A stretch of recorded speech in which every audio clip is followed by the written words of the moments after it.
لیکن آیت مبارکہ میں نوح علیہ السلام اسی لفظ کو جو ہے اپنی قوم کی گلے اور شکایت کے لیے استعمال کر رہے ہیں کہ اللہ تعالیٰ جو محبت جو چاہت ان لوگوں کی میرے لیے ہونی چاہیے تھی اتباع کی، انہوں نے مجھے نہیں بلکہ میری امت کے سرداروں کو فالو کیا ہے۔ اب یہاں پہ بہت سارے نکات مفسرین کرام یہ بیان فرماتے ہیں کہ کیا وجہ تھی کہ نبی کو ان لوگوں نے فالو نہیں کیا اور سرداروں کو فالو کیا۔ ہمیشہ کی طرح آج بھی اور تب بھی ایک ہی طرح کا معاملہ رہا ہے کہ نبی جو بات بتاتے تھے وہ آخرت کی بات بتاتے تھے، اور لہٰذا ان کی باتیں عوام و ناس کو بور لگتی تھی، مشکل لگتی تھی، دین پہ چلنا ان کے لیے ناممکن تھا، لہٰذا ان کو سرداروں کی زندگی بہت آسان لگتی تھی۔ یہ اس دور کے سردار ہو یا آج کی ایلیٹ کلاس ہو کہ ان کا لائف سٹائل اور ان کا خرچ کرنا اور ان کی پارٹیز اور ان کے فنکشن اور ان کی ساری لگژری، یہ سب اس دور کے لوگوں کو بھی متاثر کرتی تھی، آج کے دور کے لوگوں کو بھی متاثر کرتی ہے، لہٰذا دین کے اوپر چلنا مشکل لگتا ہے، نبی کی بات کو ماننا مشکل لگتا ہے، اور ایسے لوگوں کی زندگی کو فالو کرنا بہت آسان لگتا ہے۔ مفسر کرام یہ فرماتے ہیں یہ تو ایک اجتماعی معاملہ ہو گیا، چاہے نوح علیہ السلام کی قوم کا تھا یا آج کا تھا، ایک انفرادی معاملہ بھی ہوا ہے، اور وہ یہ کہ کبھی ایسا وقت ہوتا تھا کہ لوگوں کی تمنا ہوتی تھی، مثلا بیٹا تمنا کرتا تھا کہ میں نے اپنے باپ کی طرح ہونا ہے، بیٹی تمنا کرتی تھی کہ میں نے اپنی ماں کی طرح ہونا ہے، تو ہم لوگ اپنے بڑوں کو اپنا رول ماڈل بنایا کرتے تھے۔ لیکن آج انفرادی سطح پر بھی ایسا ہو گیا ہے کہ ہم اپنے ماں باپ جیسا نہیں بننا چاہتے، ہم اسے ہٹ کے بننا چاہتے ہیں، ہم اسے مختلف بننا چاہتے ہیں، بلکہ آج کی اولاد کو ماں باپ بیوقوف لگتے ہیں، پرانے لگتے ہیں، اولڈ فیشن لگتے ہیں، لہٰذا بیٹا دوست کو اور بیٹی سہیلی کو فالو کرے گی، مگر بیٹا باپ کو اور بیٹی ماں کو فالو نہیں کرے گی۔ پھر آیت مبارکہ میں لفظ خسارہ جو ہے وہ استعمال ہوا ہے، اور یہ بہت ہی اہم لفظ ہے، اور قرآن پاک میں مختلف انداز میں جو ہے یہ استعمال ہوا ہے۔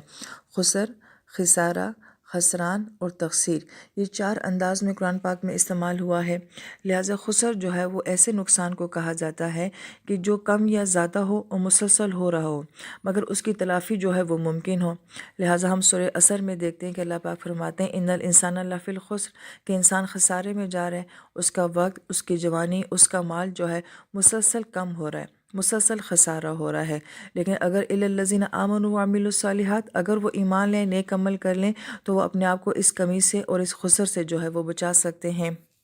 پھر دوسری سٹیج میں جو ہے وہ خسارہ کا لفظ استعمال کیا گیا ہے، اور خسارہ کہتے ہیں کہ ایسی چیز جو کہ نفع دینے والی ہو مگر وہ آپ کو نقصان دے جائے۔ اور آیت مبارکہ میں خسارہ لفظ کس نوعیت سے آ رہا ہے کہ ان کو ان کے مال اور اولاد نے جو ہے وہ خسارہ دیا، حالانکہ مال اور اولاد تو اللہ تعالیٰ کی بہت بڑی نعمت ہوتے ہیں، اور یہ خسارہ دینے والے تو نہیں ہوتے ہیں، مگر جب یہ چیزیں بھی انسان کے لیے نقصان والی بن جائیں تو اس کے لیے لفظ خسارہ استعمال کیا گیا ہے۔ اور پھر تیسری سٹیج میں جو ہے وہ تکثیر کا نقصان بیان کیا گیا ہے، یہ تفعیل کے وزن کے اوپر ہے، اور یہ پہلے دو کی بنسبت اس کے اندر زیادہ شدید نقصان پایا جاتا ہے۔ اور یہ لفظ کہاں بولا گیا ہے قرآن پاک میں، جہاں نبی یہ بات فرماتے ہیں کہ اگر میں اپنے اللہ کی نافرمانی کروں پھر تو میں بہت بڑی تقصیر میں پڑ جاؤں گا۔ اور ظاہری بات ہے کہ ایک نبی کا بہک جانا جو ہے یہ پوری امت کا بہک جانا ہوتا ہے، اور یہ بہت بڑا نقصان ہوتا ہے، لہٰذا اس نقصان کو جو ہے وہ تقصیر کے ساتھ بیان کیا گیا ہے۔ اور چوتھا لفظ جو خسران ہے، جو کہ فعلان کے وزن کے اوپر مبالغے کا صیغہ ہے کہ انتہا درجے کا نقصان ہونا، یہ قرآن پاک میں کہاں بیان کیا گیا ہے؟ خسر الدنیا والآخرہ، کہ جس انسان کی دنیا اور آخرت جو ہے وہ گھاٹے میں پڑ جائے، ذالک هو الخسران المبین، تو یہ بہت بڑا نقصان ہے۔ لہٰذا ان الفاظ کو جاننے کے بعد مفسرین کرام میں آیت مبارکہ کے جو نکات بیان فرماتے ہیں اس میں سے ایک اہم نکتہ تو یہ ہے کہ انسان کی نفسیات کے اندر یہ بات ہے کہ وہ کسی کو فالو کرنا جو ہے وہ پسند نہیں کرتا، کسی کی اتھارٹی کو جو ہے وہ ماننا پسند نہیں کرتا۔ ہم یہ دیکھتے ہیں کہ بچے اس بات کے اوپر بہت زیادہ غصے میں آ جاتے ہیں کہ ہم آپ کی بات کیوں مانیں۔ شاگرد کو استاد کی بات ماننا بہت مشکل لگتا ہے، شوہر کو بیوی کی اور بیوی کو شوہر کی بات ماننا جو ہے وہ بہت مشکل لگتا ہے۔ تو گویا کہ انسان کی نفسیات یہ ہے کہ وہ آزاد ہونا چاہتا ہے، وہ کسی کے انڈر ہو کے نہیں چلنا چاہتا ہے۔ لہٰذا یہ بات پہلے بھی تفسیر میں بتائی گئی تھی کہ توحید کو تو اکثر مانتے تھے، اللہ تعالیٰ کی ذات کو ماننا کوئی مشکل کام نہیں ہے،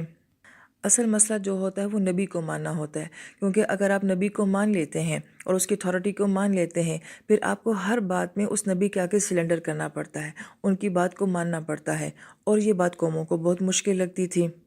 اور یہی معنی جو ہے وہ اتباع میں بیان کیا گیا ہے کہ جب تک کوئی بھی امت اپنے نبی کو ایسے فالو نہیں کرتی کہ جیسے کہ کسی کے نشان قدم کے اوپر پیچھے پیچھے چلا جاتا ہو، اس وقت تک وہ امت کامیاب نہیں ہو سکتی۔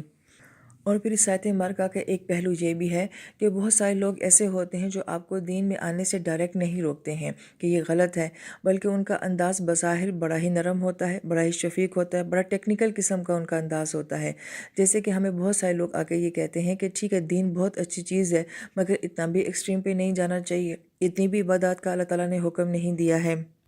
ٹھیک ہے دین کا علم حاصل کرنا اچھی بات ہے، مگر اتنا بھی اندر جانے کی ضرورت نہیں ہے۔ اپنے فیوچر کی فکر کریں، اپنے گھر کی فکر کریں۔ اب آپ کو تفسیر پڑھنے کا کیا فائدہ ہے؟ آپ کی پہلی ذمہ داری جو ہے وہ آپ کا گھر ہے، آپ کے بچے ہیں۔ تو یہ رویے کل بھی تھے اور یہ رویے آج بھی ہیں کہ جب آپ کسی انسان کو دین کے اوپر چلتا ہوا دیکھتے ہیں تو رکاوٹ ڈالنے والے ہمیشہ جو ہیں وہ سخت صورت میں ہی نہیں آتے، بلکہ بعض اوقات بڑے محبت اور پیار کے انداز میں بھی آپ کے سامنے آتے ہیں۔ لہٰذا اگر ہم دنیا کے لیے اتباع کی کیفیت اختیار کریں گے، جوش جذبہ دکھائیں گے، تو لوگ اسے آپ کی اسکل، آپ کی محنت، آپ کا جذبہ کہیں گے، آپ کا پیشن کہیں گے۔ لیکن جب یہی کیفیات ہماری دین کے لیے ہوں گی تو لوگ آپ کو انتہا پسند کہہ دیں گے۔ اور پھر اس آیت مبارکہ کی سب سے اہم بات کہ اگر انسان صحیح ڈائریکشن میں نہ چلے اور وہ یہ نہ دیکھے کہ میں کس کو فالو کر رہا ہوں، تو وہ تمام نعمتیں جو کہ انسان کے فائدے کے لیے ہوتی ہیں، وہی نعمتیں انسان کے لیے بطور نقصان بن جاتی ہیں، جس کی مثال اولاد اور مال کے ساتھ بیان کی گئی ہے۔ لہذا جب تک انسان صحیح راستے پہ چلتا رہے گا کہ نعمتیں اس کو فائدہ دیتی رہیں گی، جب انسان کا راستہ بدل جائے گا تو نعمتیں بھی اس کے لیے زوال کا باعث بن جائیں گی۔ تو اللہ تعالیٰ ہمیں کبھی ایسے راستوں کے اوپر نہ چلائے کہ اللہ تعالیٰ کی نعمتیں ہی ہمارے لیے زوال کا باعث بن جائیں۔ آمین یا رب العالمین۔